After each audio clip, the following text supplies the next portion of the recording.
Hey everybody, Rich here, South Florida Beekeeping with Rich. Recently, Jeff Horshoff, otherwise known as Mr. Ed, put out a video which prompted me to uh, make this little video because it's something I probably should have made one on before. So there are not too many different ways to do a cutout. One way to do a cutout is to vacuum all the bees into a bucket or a box, cut out all the comb, put all the brood comb into an ice chest, uh, and cover them up because an ice chest keeps things warm as well as cold. And then take it back to your location, cut it and put it into frames, add the bees at the location, and you're good and done. And that's the way Mr. Ed does most of his cutouts, and it works. Another way to do a cutout is to have your box right there, vacuum some bees, cut out your first pieces of comb, frame them up right there on site, put them in the box, vacuum, cut, and when you're done, dump all the bees in the box on site, hopefully with a ventilated top and bottom, and transport them back that way.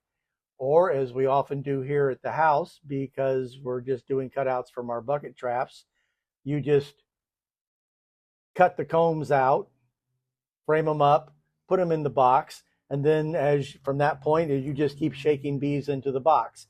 You never use a vacuum at all. You just kind of shake them in, you sweep them up with a dustpan, put them in.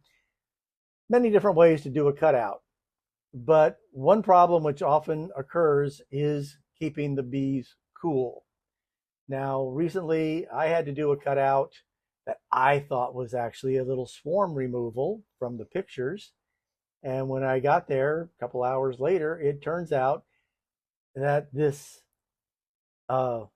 sprinkler control box hadn't had a lid on it. I thought they'd taken the lid off and that this little swarm was there. Well, it turned out the lid had been off the whole time, and these bees had made their comb around 3.5 sides of the box, but it wasn't visible in the pictures. I thought I was dealing with a little bit of comb, and so I came prepared to do a little job. And instead, I had a much bigger job. I had to vacuum a whole bucket full of bees, and I had to do it more Mr. Ed's way.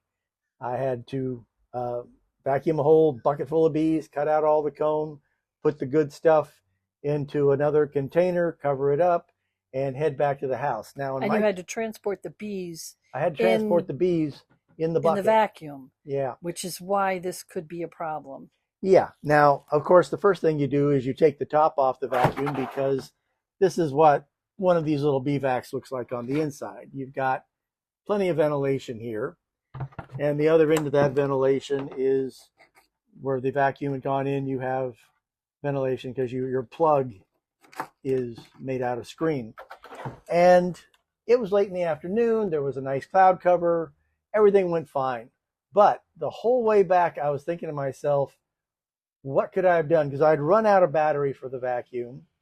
And when I got home, I was going to have to cut the comb and put it and frame it all up. And I needed to keep the bees cool. And while the bees could stay cool, transported in the back of the pickup truck because of the breeze blowing over them, when I got back here, they weren't. But it occurred to me, wait a minute. I've got this little Ryobi dealie here, which does nothing but give you USB ports. Good amp battery, pop the two together. Plug it in. And that's a little portable fan. And a little portable fan that runs off a USB.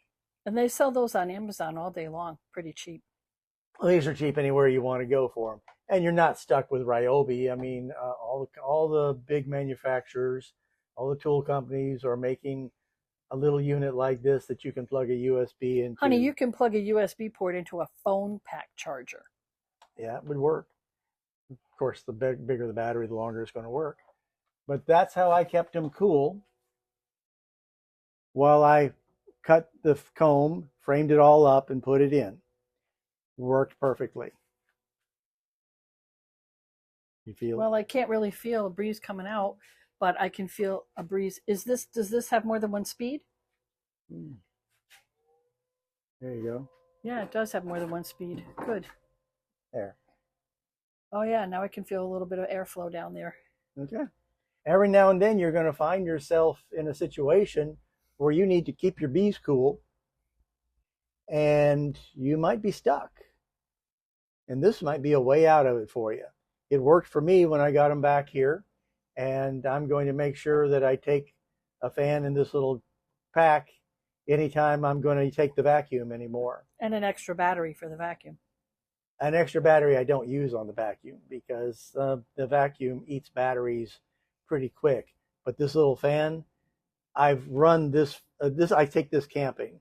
I've run this fan all night off of this little unit 2 nights in a row without recharging it. So yeah, there's no problem with that. But there you go. It's a short video. It's a simple video. But it could keep your bees from being cooked.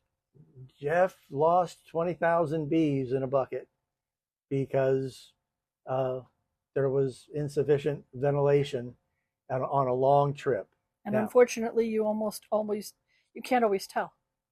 It's almost always a surprise. There's almost always no plan survives first contact with the enemy, and no plan survives first contact with the bees either. They're always going to throw you a curve. So this is something else you should pack in your bee bucket. Yeah. This is a to-do thing that if you're going to go out and do cutouts, could work for you very well. Especially in the summer. Particularly in the summer. Today was supposed to be near record high here. I don't think it quite got there. Yesterday, the heat index was 110, even though our high temperature was 93. Now, we're in South Florida. The high temperature was 93 and the heat index was 110.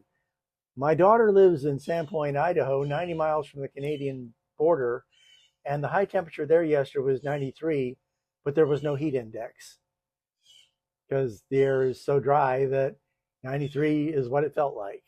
But 93 is still hot. 93 is still hot. With no ventilation. Yeah. Anywho, that's all this video was about. It's short, but it's an idea. So have a good evening, everybody. Take care.